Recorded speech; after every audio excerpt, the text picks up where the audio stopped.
Matinding ulan at baha ang naranasan sa ibang bahagi ng bansa dahil sa bagyo at habagat. Kabilang sa apektado ang isla ng Boracay, kaya naantala ang pamamasyal ng ilang bakasyonista. Ating saksiyan.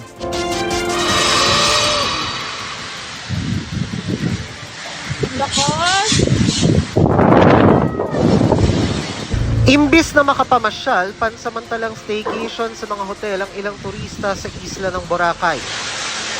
Malakas dito sa Bulabog Beach. Bigla kasing buhos ang malakas na ulan. Sa Talisay City, Cebu, 7 bahay ang nawasak matapos mabagsakan ng mga puno dahil sa lakas ng hangin.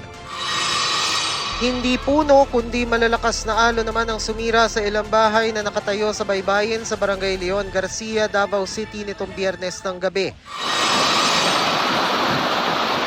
Rumaragas ang baha naman ang naranasan sa Coronadal City. May mga bahay na pinasok ng baha. Ayon sa Pag-asa, ang bagyong Hana, habagat at localized thunderstorms ang nagpaulan sa malaking bahagi ng bansa.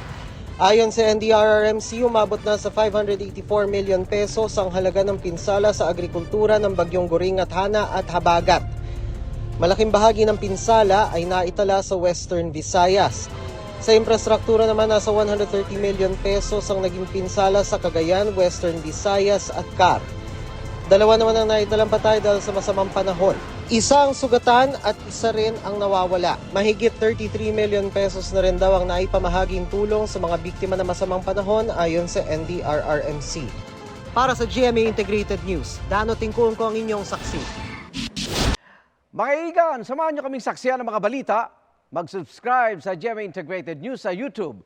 Para sa mga kapuso abroad, samahan niyo kami sa GMA Pinoy TV at sa www.gmanews.tv.